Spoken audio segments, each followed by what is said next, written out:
I'll go to a place that is relevant to the theming of my elite specialization. Of yours. Ooh. Great. Yeah, Cheater. yeah. Hell yeah. That's a cheat, but it's there. So, Did you just emulate my nervous pre-record cough? Is that what you just did? yeah, I think I always make that exact cough. I never need to do it. It's like a weird quirk of mine. a weird Did quirk. you know what? Did you know that I have... You know Everybody Loves Raymond? I've never heard of it. You must know Everybody. All right, whatever. Are you joking? No, just go. Yeah. I know what it is. Do you know? You don't know what Everybody Loves Raymond is? Of course I know what whatever that thing you said is. All right. Well, I don't know whether you're being serious there. Yeah, so it's because to me in the UK, it's not necessarily a show so popular the sarcasm of that joke would get through. But you know the older brother in that has that weird thing where he always touches his cup to his chin or whatever it is. Yeah. I have a weird thing where I have to smell every glass I use before I drink from it. Is that because you had a bad experience once? Yes, basically. It's that when I was a teenager, I smelt a cup. I think I actually had a glass of water and it tasted nasty. And I was like, what is that? So then I smelt it and it smelt of a horrible mix of like old tepid water and fairy washing up liquid. Yeah. And I realized that it had clearly not been washed or rinsed or anything. Or more likely, this happened to me recently actually too. More likely it was put in the dishwasher the wrong way. So it had the water, all the washed water from the dishwasher like in it the whole time. Oh yeah. Yeah. Well, I know what you're talking about. This was way worse than that. It was not good. It was kind of gross. It was like you'd probably heave if you saw it. Whoa. Smelt it. Okay. All right. Okay. So elite speculation, guys. Welcome. We are here with Boots. Hello. To deliver. Did I just a new? Did I just interrupt you by saying hello? No. I thought that went really smoothly. We're here to deliver. Welcome, guys. We're at Elite Speculation. Woohoo. We're here with Boots. How are you doing, Boots? Good. How are you? Not bad at all. We picked Rev for this episode, didn't we? That's right. Rev, I forget why. Well, so we didn't really have much inspiration for other stuff, and I think my vague gist of it was Rev is cool. No, I know what it was. You were supposed to go through all the comments and find some suggestions, but you were too lazy to, so you're like... No, I'm not too lazy to. I do read all the comments, it's just nothing jumped off the page at me. Nothing was particularly inspirational. It was stuff that, we talked about in the original season of it or whatever. And Rev, you can kind of lean on lore a lot and contemporary stories. So this was our fallback, right. Okay? And you equally didn't have anything jump off the page. So we're doing Rev, but as always, I start off lukewarm on the idea, and then by the end... I'm amazed at what I've created. Someone actually gave a good suggestion to be in-game, and we should discuss it. It's about Elementalist. I'll tell you about it later. Oh, yeah? Okay. I had some tweets to do with an elite speculation. I think I sent them to you as well. Anyway. So, if you guys are new to this series, what's happening here is Boots and I are building our own elite specialization to get a sense of where the devs might take it in the future and just to have fun, right? Because more just to have fun.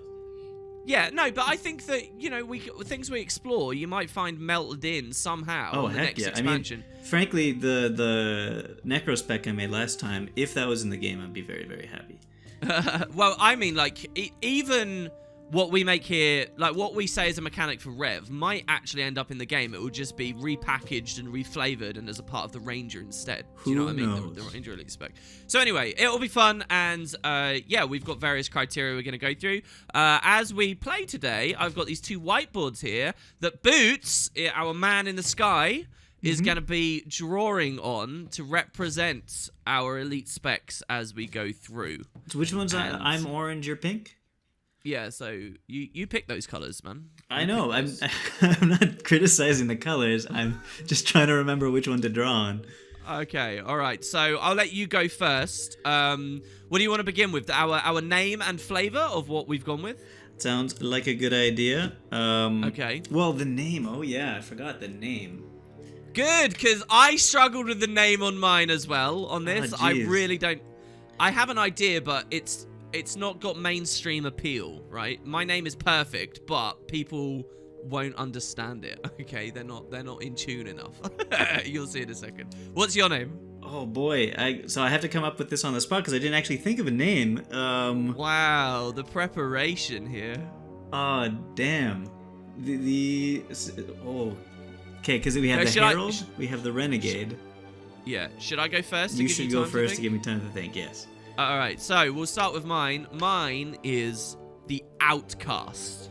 The Outcast. Right, and my secondary name that I was thinking of maybe using was Reva. So maybe you can steal that if you like. All right. Okay, I got mine. Mine is the Corrupted. This is really good because this series only works if, you know, these are well thought out things and we're clearly winging it. Mine's the Corrupted.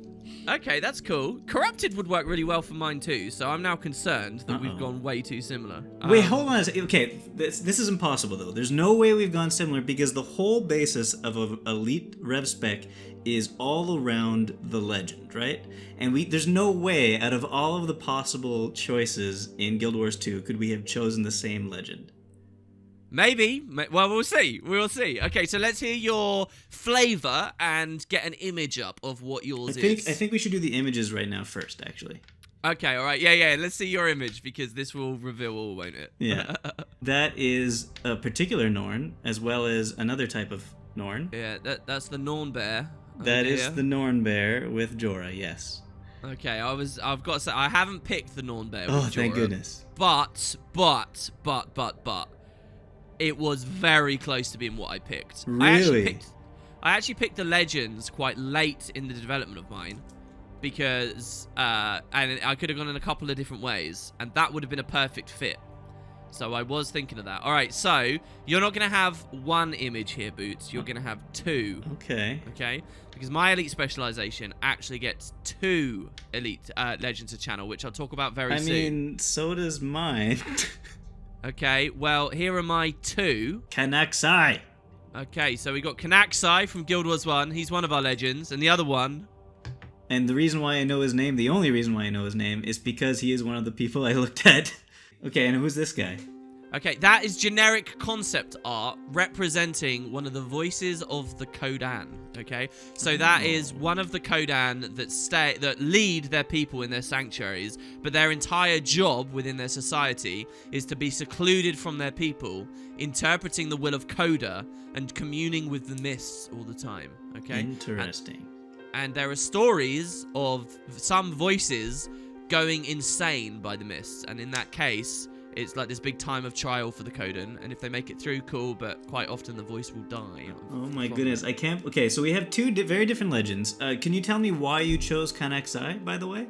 I think I know why. Okay, so my flavor, the Outcast, okay, is a Revenant that dives too deep into the mists and plays with dangerous depths of the mist that have known to cause other entities to go crazy and tries to commune that to its benefit, all right? It's already a mental... a difficult thing for a Rev to be a Rev, all these different voices in there and stuff. Sure. The Outcast is kind of exploring too far with that, right? And it unlocks new powers for them. The other character here is Kanaxai, a demon from the and as a demon, we can presume it's a creature from the mist. It was an elite boss from the original game, but the story revolving around it was hidden deep below the Jade and the Jade Sea. And as Luxon miners and people dug too deep, they started to feel his influence and went mad and became outcasts that would furiously kill people in the area. Okay. So here we have two different entities that represent mist madness, and and these are the twin legends of the Outcast. What have you got, Boots? Well, okay, so I looked at Kanaxai because I did want to... madness. I did want to do something Cantha-based because I really want to go there next time, but... I also noticed that Revs kind of need a Norn legend. I mean, Norns are all about legend, and they haven't been represented in the Revenant yet, and I think they needed one. So I went with the best Norn legend, which is Jorah. At first, it was a little bit lame, but now I think I've altered the spec to make it a lot more interesting in that not only does it channel Jorah, but it also channels her brother Svanir, the Norn Bear. Yeah, okay, so you've got like a duality thing as well, yeah? A duality thing as well, yeah. Yeah. So, I mean, it's crazy how in similar we are on so many of these. It's kind of weird, actually. I really like the idea of the Norn, though, dude. I think you're absolutely right. They are all about legends, and they are all about great heroes of the past, and there should be a very fitting Norn one. Askir was a long time ago. I was thinking would be very cool as well. Particularly in like a Jormag themed expansion where we're taking him out. Having that would be badass. Did you know that Svanir apparently means swan? No, I didn't. And I think the reason why he's called Svanir, swan, I think that's in Norse, is probably because of Swan Lake. That's my guess. And he's turned into a swan. Interesting. Okay. Permanently. I didn't really know that. Did you think of dialogue your characters would say and stuff? Oh yeah, like I am a bear, and then Jorah Jorah would go, "I'm not a bear." Okay. So I just want to hear top level now. What's like the niche yours is trying to fill mechanically or whatever? Do you have any notes on that? Any thoughts on that before we move on? Yeah. So we already have a very strong heal spec for Rev. Pretty good Condi spec for the with the elite spec. Very good support spec as well. We also have kind of like the Dwarf Guardian. We got Corrupted guy, an Assassin guy, but we don't have just a full-on brute force warrior type thing. So that's kind of the role it's gonna fill. Yeah. So for me, I kind of feel quite similar. But what I really want is a good companion for Malix, particularly, and like the Condi playstyles, because I just don't think that they're there. But also, I want something that can assist with, and the Shiro playstyles are doing very well and whatever, but what I've kind of ended up creating is a bit of a jack of all trades, and you'll see why. That can supplement offensive playstyles, and that idea of a big, strong, brooding warrior as you channel the Kodan is kind of the idea. Nice. But then also as Kanaxai is a very assassin-y kind of character, I wanted it to be a bit around that. So niche-wise, what I'm looking at is like a bit of Boon Corrupt for the Rev, some Condis that they didn't have before, some access to some mechanics that they didn't have before, but generally supplementing what already exists, and particularly Malix was a big inspiration for me. But what I'm doing is I've got two legends. One is very assassin-y and one is very warrior-y, so you kind of get a bit of both, right? Okay. So yeah, that's one of the weaker points of my elite spec. I think anyway, it feels a bit ill-defined in what it's trying to be. But I look at stuff like Soul Beast with Path of Fire, and it was a bit like that too. So on paper before it came out. So yeah, we'll just see where the chips fall. I think would be the idea of this. So what do you want to say for weapon?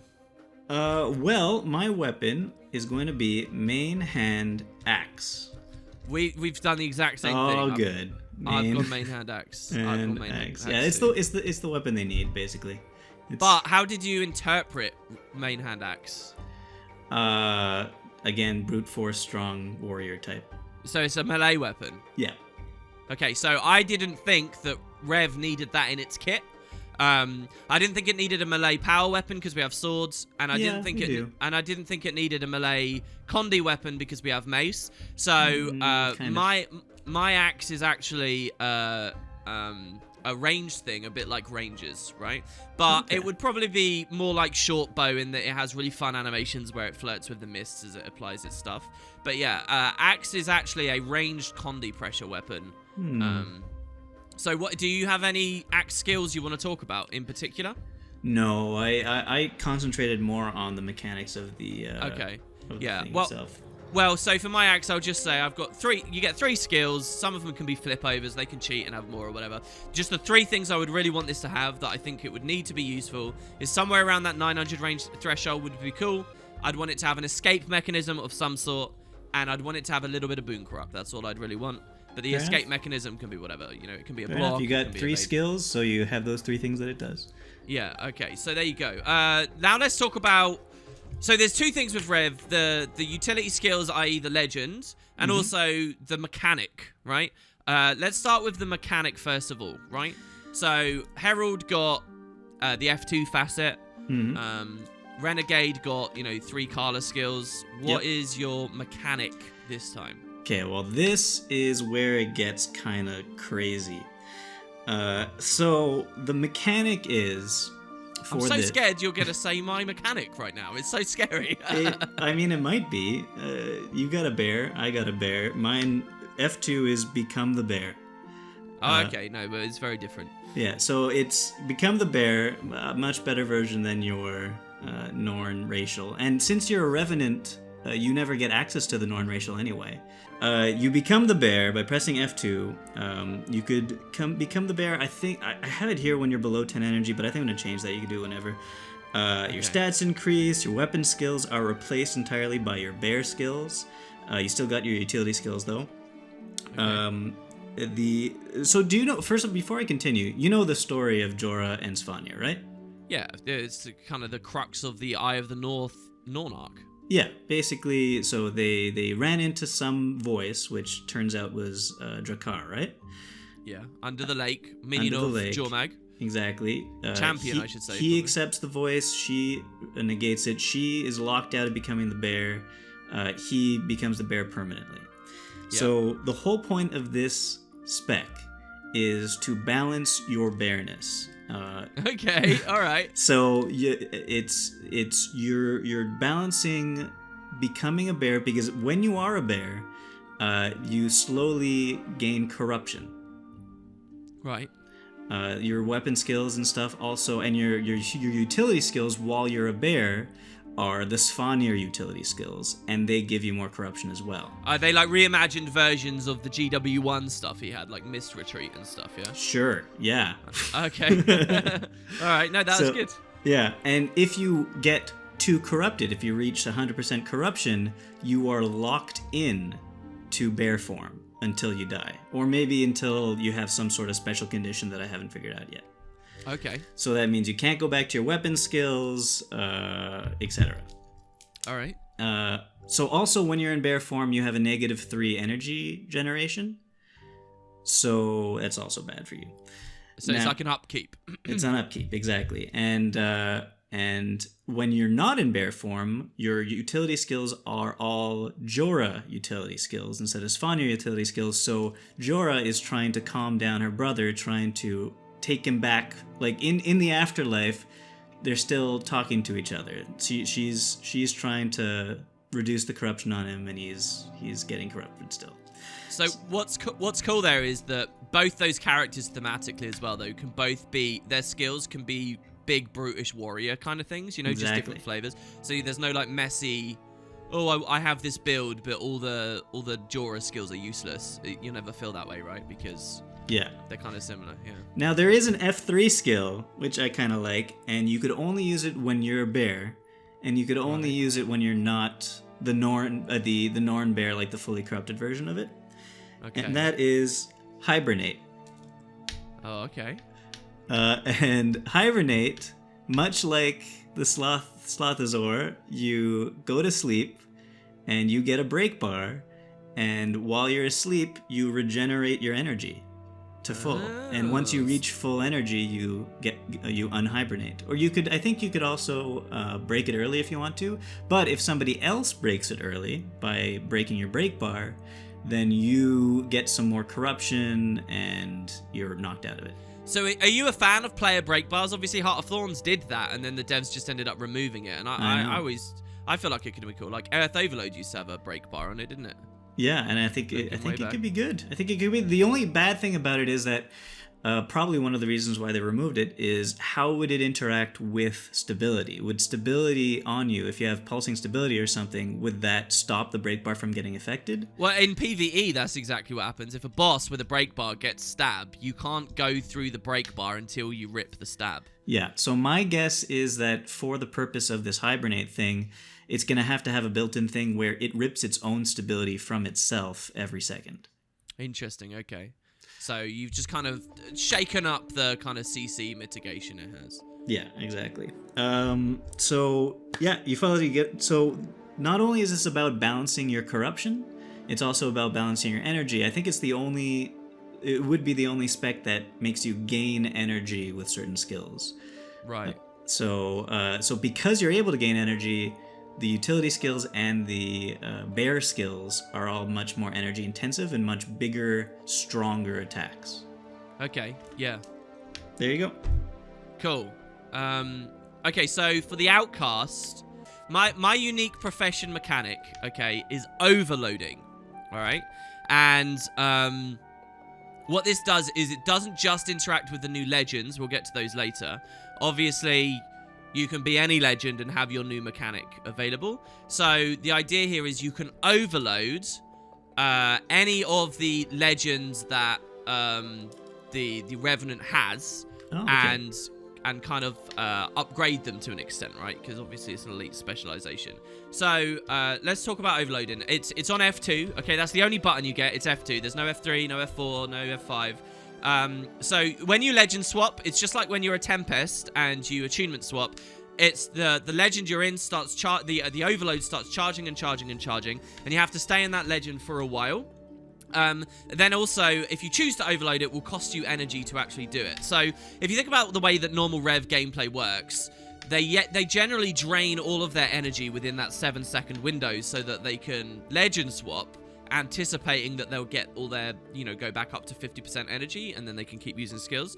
So if you want to overload, the overload skill is called Invoke Madness, okay? If you want to invoke Madness, you'll actually have to be conservative with your energy management. It's not an easy thing to get in an overload, right? So, for example, if you're being pressured really hard, you're likely going to have to do a regular legend swap to get cooldowns back and keep yourself alive, which will deny you the option of overloading, because now your overload goes back and it resets and you're kind of waiting, right?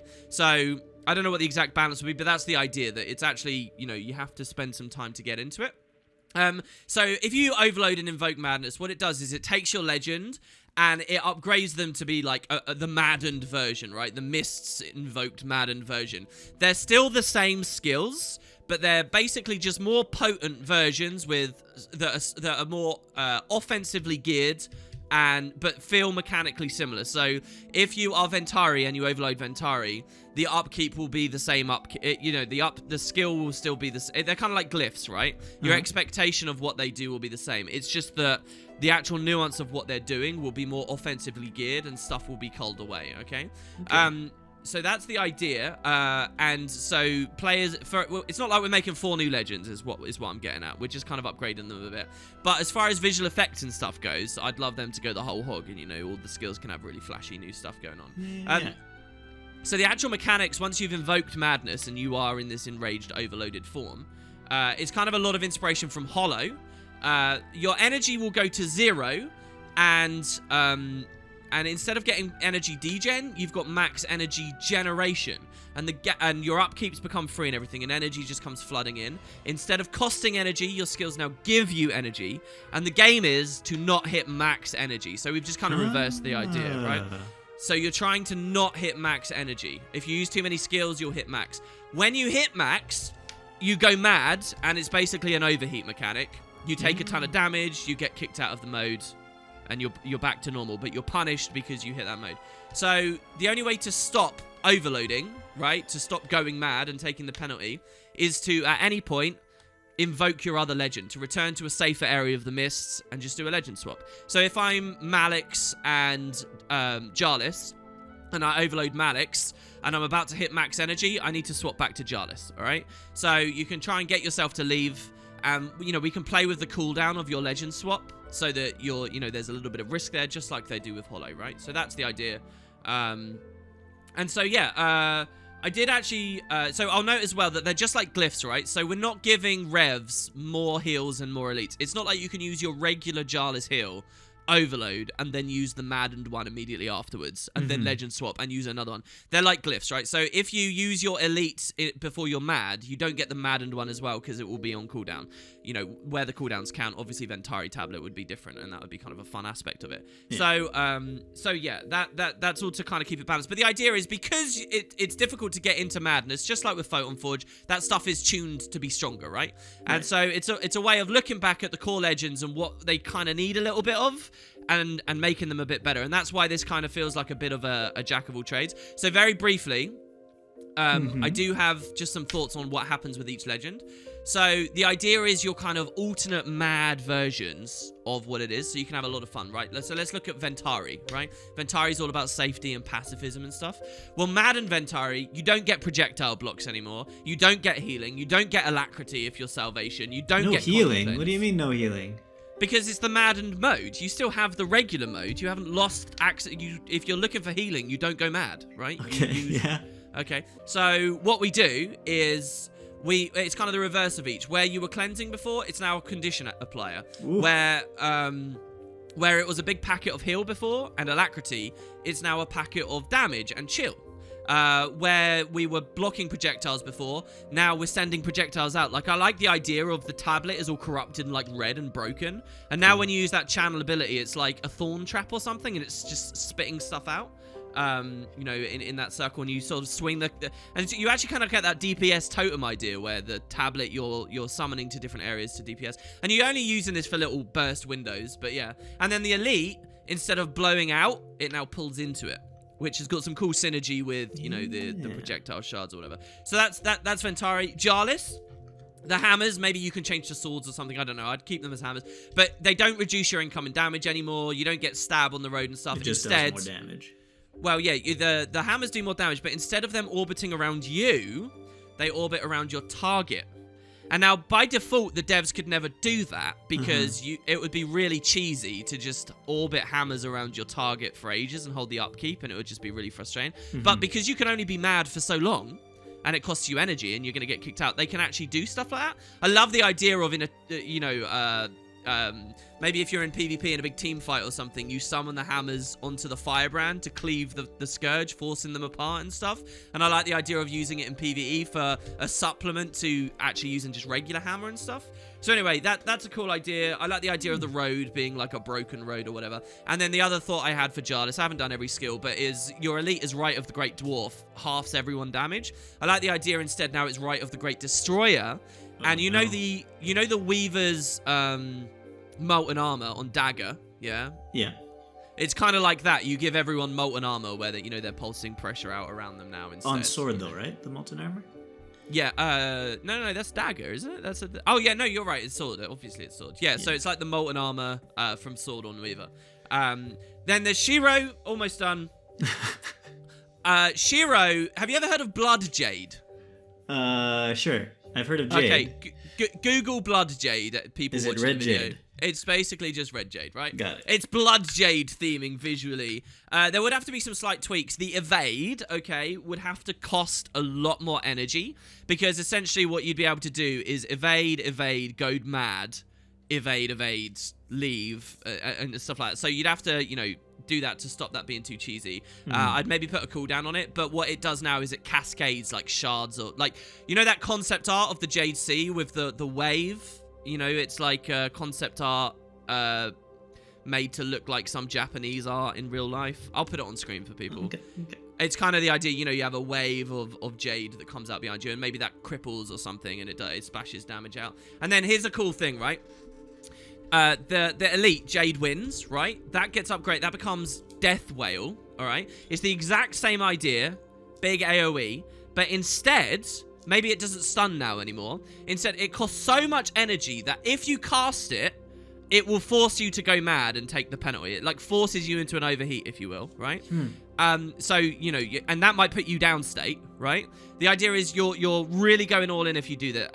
I wouldn't say it forces you into down state. You'd want to be healthy when you use it, right? But the idea is that it's a really punishing thing to do. It's in the maddened state, so it's hard to get to, but it has some big reward. Like maybe the damage is really huge. Maybe you make it like Impact Strike, where if it hits a body, it's like a stomp. And so that would rally you if you if you did it all at once and you died. But I think that's such a cool idea. I really, really like that. If the Impact Strike thing sounds way too cheesy for people, maybe it can just rip stab before the CC or whatever. And finally, Malix.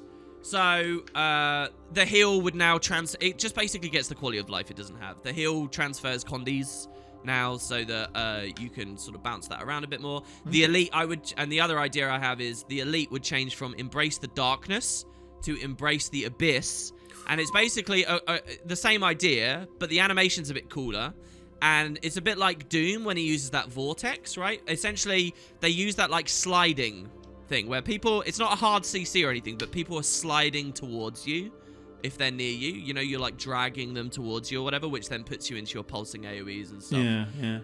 And I would have the leap ability become a shadow step. And that's it. So lastly, I'll note that for Malix, what I'd really like for the visual effects and stuff is some kind of banana animation or like gorilla sound effects or something on one of the skills. I think that'd be hilarious. Okay. And it was a missed opportunity with regular Malix. So yeah. All right, there you go. For just a quick update on mine, in case you didn't catch, you can be the bear no matter what your legend is at the time. Okay. So you're being the bear as Fanir. I see. That's kind of cool, yeah. And you're invoking Jorah to calm him down. I see. Right, yeah. Yeah, and Jorah's skills become more corrupt when he's in the bear form anyway. Like the elite, yeah, his utilities are bear utilities when he's a bear, but when he's not a bear, you invoke Jorah to calm him down and get the corruption off. So, but you don't need to take Jorah. It just means it's going to be harder to keep your corruption down. All right. Because you could go bear form with 2 other legends and continue to be a bear with different utility skills. It's just hard to keep your corruption down in that case. See, what I found interesting is you built a corrupt mechanic, and I was essentially trying to build a corrupt mechanic too. It was like an insanity mechanic, but I just tried to hook mine into energy. Yeah, so we kind of actually did very, very similar stuff. Yeah. Like, in the end, there's a lot of similar things. Yeah. Do you want to say anything more about your legend skills? Because I've got to talk about my legend now, and I don't want to talk too long back to back. Well, your legend skills are wait, hold on a second. Are we doing the one, the utility skill, the elite skill, etc.? Essentially, yeah. Okay, well, the elite skill I kind of wanted to talk about because it's kind of cool, but it's not groundbreaking or anything. That's fine, because Rev elites are weird because they get 2 at once and they're really accessible a lot, you know? So, like, I don't think they can be too groundbreaking. Go on. So, mine would be Spirit Bomb. Right. And it expends all your energy. And since you could hibernate, you could do it at 100% energy. And it sucks in everybody from a good range away and then explodes, knocking everybody back, kind of like a spirit bomb. Okay. and it does more damage and affects more of a range depending on the amount of energy you have. Oh, that's nice. Okay. So they yeah. haven't really played with that much before, have they? Is that a thing with a lot of your skills? They interact with with your energy, with probably. Hollow, they've done heat corruption. Thresholds. It's kind of like the Hollow heat threshold thing you're talking about there, isn't it? Yeah, kind of like the Hollow heat threshold. So yeah, I'm thinking that Jorah's skills, Jorah's utility skills and elite skills will be more affected by the amount of energy you have, and then the bear, when you're a bear, their utility skills are more effective depending on how much corruption you have. Okay. So, you could have a utility skill also for Jorah that would be, even though she's bear spirit friend, something like Raven's Wisdom. You could have spirit-themed utilities. Raven's Wisdom, you have 3 Raven spirits that fly around you and intercept the next 3 attacks against you, inflicting blind and chill. I really like that because it's really cool what you've done, but I think what players will do as well is they'll think, well, what about the other Norn spirits or whatever? So getting their influence in it a little bit more, you know, like at least for each of the great lodges. Yeah. It's nice to have that flavor in there, you know. So yeah. And then every time you block an attack with the ravens, it reduces some of your corruption. Okay, cool. So I haven't really gone into.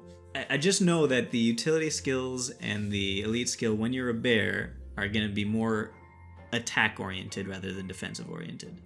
Right, yeah. So, but is it going to be sturdy as well, though?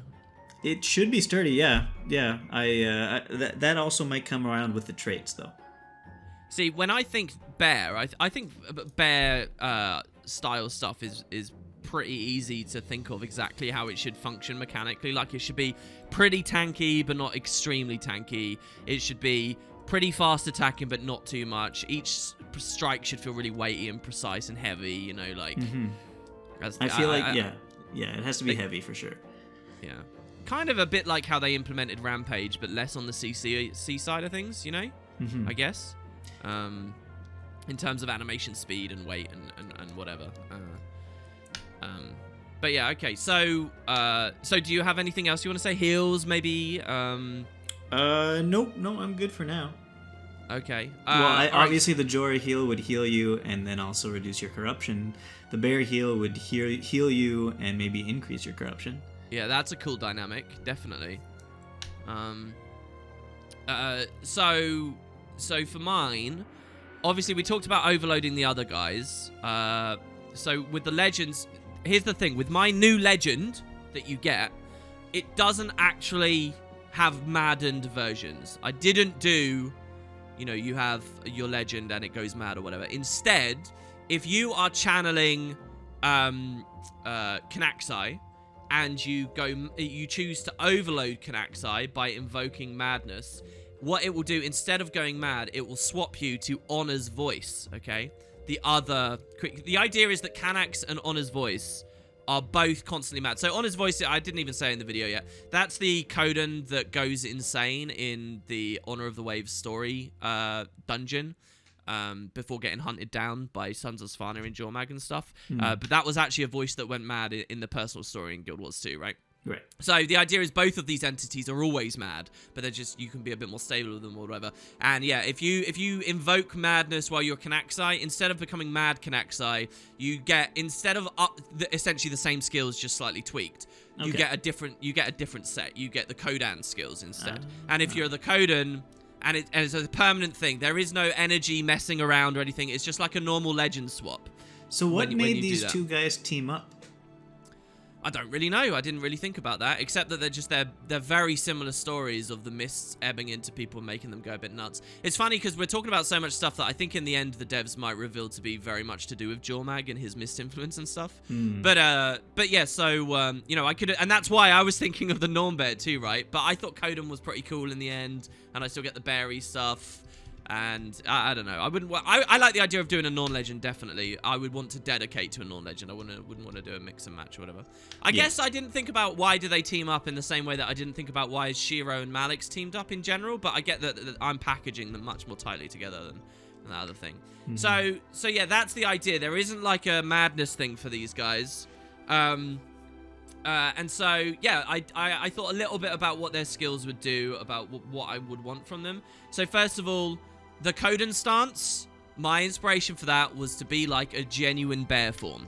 I didn't want to actually label and flavor and package it as a bear form because I feel like that conflates to, it clashes almost with the existing content and stuff. I like your version of it as well, Boots. I just feel like I was put off by that a little bit. Yeah, I was too, but I was happy about the fact that Rev can't even go in bear form, so they never had access to it in the first place. Yeah, that's a really good point, definitely. And I didn't like the weird, intermixing racial philosophy and stuff into it. So instead, but basically, secretly, yeah, I wanted it to be an upgraded bear form too. And that's why I said earlier in the video, you're going to hear me say the same thing, just under kind of a different pretext. I didn't really think very hard, not as hard as you at all, about what it would do. All I knew, though, is I wanted it to have one skill, like a big bear roar, a big Coden roar, that inflicted fear. I wanted there to be fear on the kit. Because Rev doesn't get that, and I thought that would just be kind of a nice little thing. And also kind of a nice option for some of the Condi ideas as well. The rest of it, has already been said, basically. The other one, so the idea is this is all about DPS supplement, and if you pick this, you get them both, so they can't be too divergent. I can't have a support one and a flat damage one. They've both got to be damage oriented. But Honor's voice, the Coden, is more about big lumbering hits to an extent, while Knaxai is much more assassin-y, and flighty. So Coden got fear. One thing I'd like to give Rev that it doesn't have as well right now, and it would be really tiny because I hate this mechanic in a lot of ways. But I would want to have a little bit of fear on there. Okay, so it's not fear, sorry, stealth. All right? Okay, so, yeah. I was wondering why you wanted fear and then you also hate the mechanic.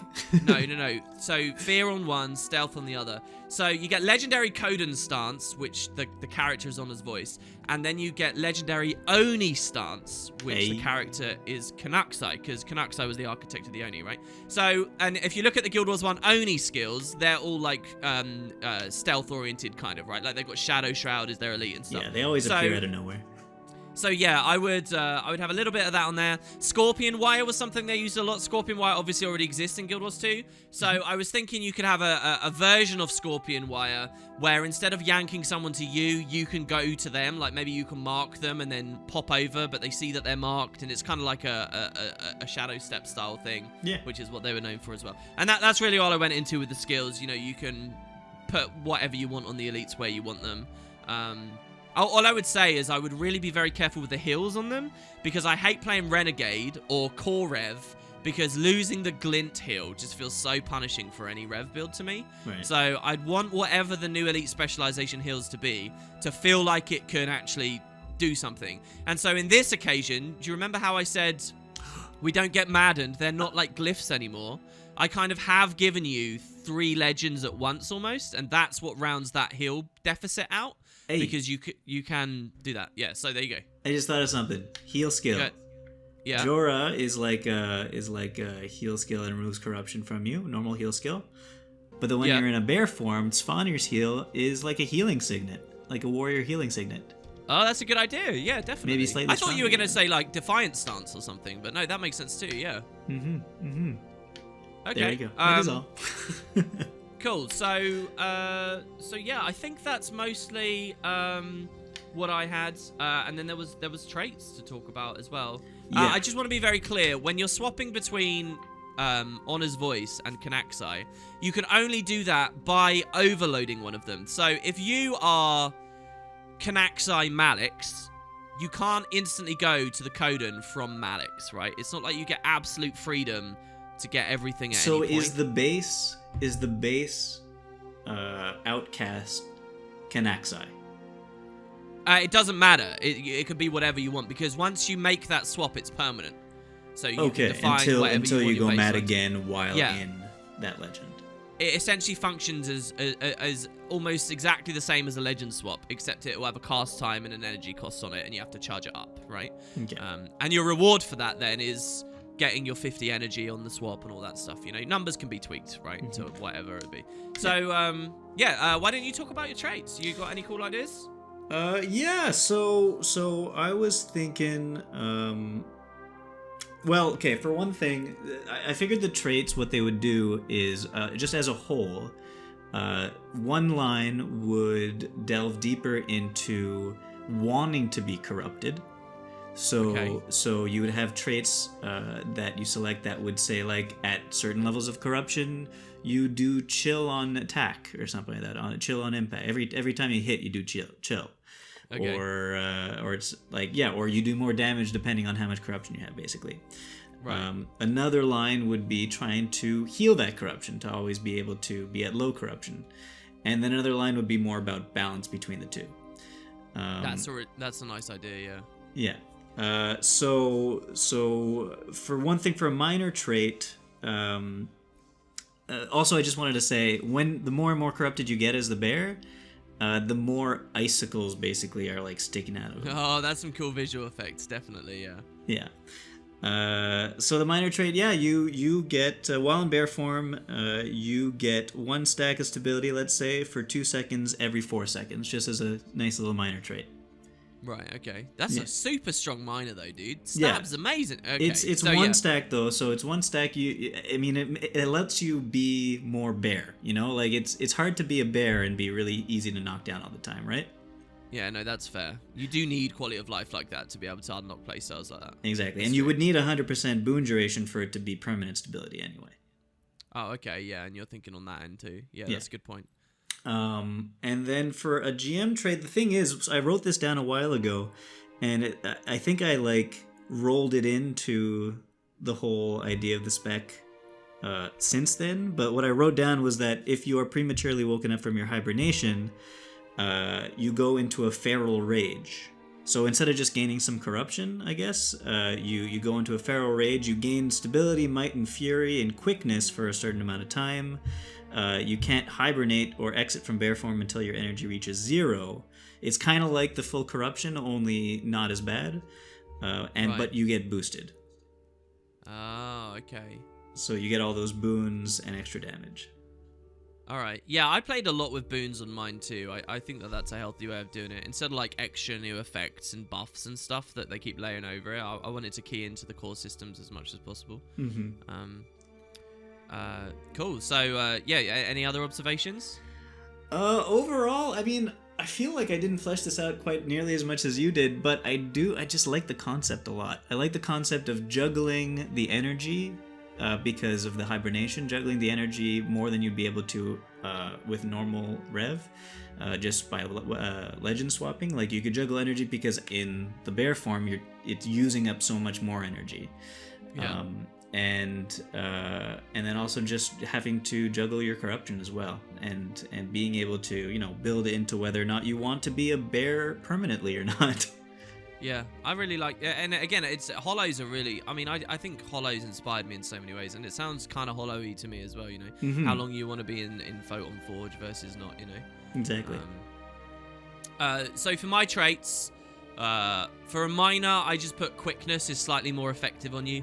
I don't know, I like the miners that upgrade a boon specifically on that character. That could be very strong though, right? Well, not if it's 1%. You just find the sweet spot. Oh, okay, yeah, find the sweet spot.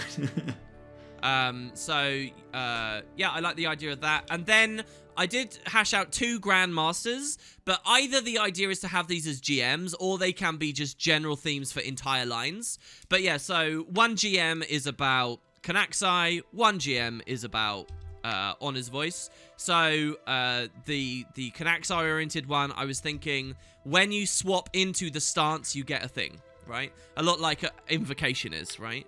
And this line, I was thinking of kind of an Invocation plus thing in a lot of ways. And I would have had my minor be Fury is upgraded, but Invocation already has that. So when you swap to Kanaxai, gain very short duration, only in combat, a small packet of stealth, right? Maybe.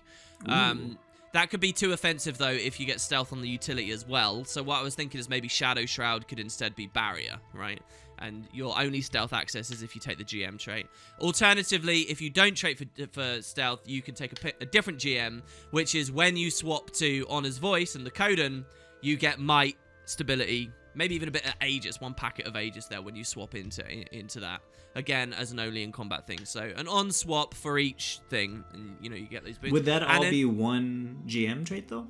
No. That's 2 different GMs. You pick. Do you want the Kanaxai specialization with the stealth, or do you want the I actually think one? That can be 1 GM trait. No, I want that juxtaposition. If you think that can be 1 GM, that's because you don't value those effects as much as I do, and you would just buff them, right? But the idea is you pick one. Okay, I see what you're juxtaposition saying. is what I'm talking about. And so then lastly, the last GM would be a GM for a Outcast who does not pick up the new legend at all, and wants some mix of the core legends. So it would just be purely about overloading. So it would be, some kind of buff when you overload one of the core guys. And I think that would be kind of a cool idea for the 3 GMs. But maybe the entirety of each line, you could have a Kanaxai line, a Coden line, and a Nun line kind of thing, if you really wanted. Yeah, that's all I thought for traits. I mean, that's great. I liked it. And that reminds me, actually, that kind of works for my lines as well. The one that focuses on corruption, one that focuses on purification, and one that focuses on balance. Because if you don't take Jorah, if you're focusing on corruption, that's fine, because you're just trying to be corrupted. And if you don't take Jorah, the line that focuses on purification is good, because then you don't need Jorah necessarily, maybe. Yeah. And the balance, probably, if you're going balance, you're probably going to take Jorah. Oh, so you've just reminded me. The one thing I want to say about Kanaxai specifically is it's obviously a Shiro supplement, right? But its primary angle as a Shiro supplement is a corrupt supplement. So one thing I think Guild Wars doesn't really have very much of is the idea of someone who corrupts through power pressure. And obviously you don't get the value of the condition you apply in terms of the offensive ones, but a lot of corrupts are, just good as condies on their own. As a power build, you like someone having Vuln. As a power build, you like someone being CC'd via fear. As a power build, you like someone who has chill on them and can't escape you and all these things. So that's kind of the idea, and that's how it can combo with the axe, and the axe is orient, if you see what I mean. And so when we repackage that into the traits, what you'd actually have is kind of a corruptive line whenever it's the Canaxi kind of traits, and then even though it's kind of, you think of it as a power-y thing. So anyway, hopefully I've articulated that well. I think you did. And I'm just going to check something real quick to make sure that something I thought of works really well, and I think it might. Okay. Where are the traits? This is like a round table, this one. This is like... we're talking about... We're planning it out as we go. Dude, it must be actually... People might think we're talking out of our arse here, but one thing you have...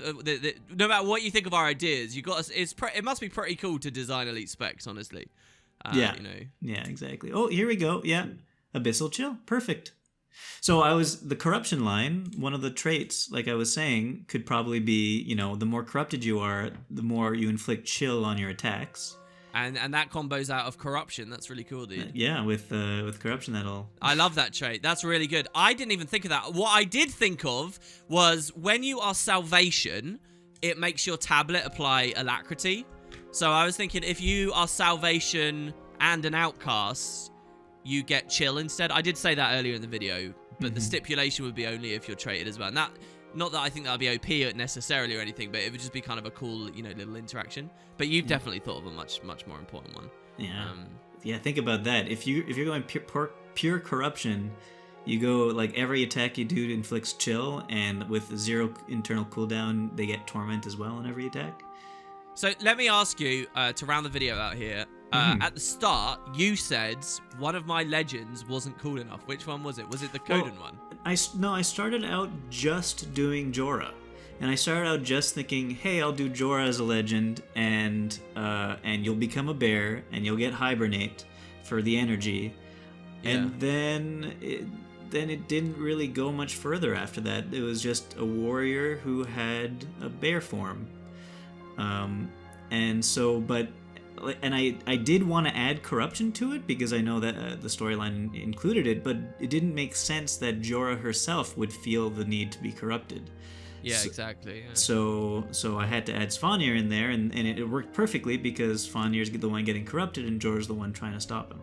To be honest, you could have had it that she's getting corrupted too, because she was corrupted in the story. It was reluctant, but it happened, so you could just package it as she's reluctantly becoming corrupted, And by the way, does that mean your utility skill type literally is corruptions as the flavor tag from Necro? That could work. For Svanir, well, that's a cool idea. I think you should go for that. Yeah. Because again, that sort of integrates into the game. Well, it would be different, right? Like Svanir would get the corruptions, and then Jorah would get something else, maybe meditations. Yeah. That's good. That's definitely good. So the genesis of I'm interested that Hibernation was the start of yours. The genesis of my idea for everyone was, I actually started out thinking of a Ritlock elite spec, like the idea that in Living Worlds, Ritlock dies in the finale, and the next expansion we channel him as a Rev. And the idea would be like a Revenant, the Revenant's Revenant, a Revenant channeling a Revenant. So the game would be a Revenant sandwich. And I was originally thinking of the 3 legend idea. I just thought you could permanently have 3 legends at any point. And I was thinking of dual skills, where depending on which legends you had, you got an F. It would be F1 for one legend, F2 for another, F3 for another, and then your F4 is a mix of the 3 you have, and you've got all these different dual skills. But when I actually started, so like if you were Shiro Ventari, for example, you'd get like a Stampede ability, right? Yeah. And you as a mix. But in the end, it just became a mess, and I didn't really like the idea anymore. So yeah, it was going to be Pistol Offhand for Ritlock. Look, Ritlock's a good idea, guys. All right, it fits. It definitely fits. I like it. But yeah, all right, so there you go. I think that'd be hilarious, though. Yeah.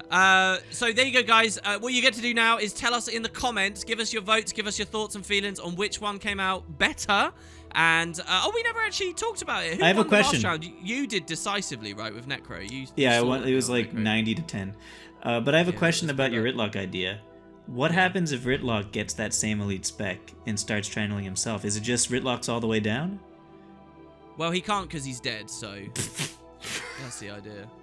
Yeah. I mean, I don't know, because they bring people back in the mist now. Yeah. I can't think of anything more narcissistic than being a Revenant that channels himself, channeling himself all the way down. Like but if one Rev could do it, it would be Ritlock. That's that saying. I was watching a stand-up recently who had a saying that You apparently shouldn't put dolphins in concrete tanks because the endless sonar bounces back at them and drives them mad. Yikes. Yeah. So there you go, Dolphin Elite Spec. There you go, guys. Thanks very much for watching. It's been great to have you on the show, Boots. Yeah. And, well, I don't know why I said it that way. You are the show. But yeah, we'll see you next time. Give us your recommendations for another Elite Spec. Maybe something will jump off the page. And maybe this time he'll read it. We'll see you guys shortly. Beautiful art and whiteboarding today, Boots. Oh my god, it's a mess. It's just... I love the bear. The bear is mess. brilliant. It's terrible. Okay, bye everybody. Bye.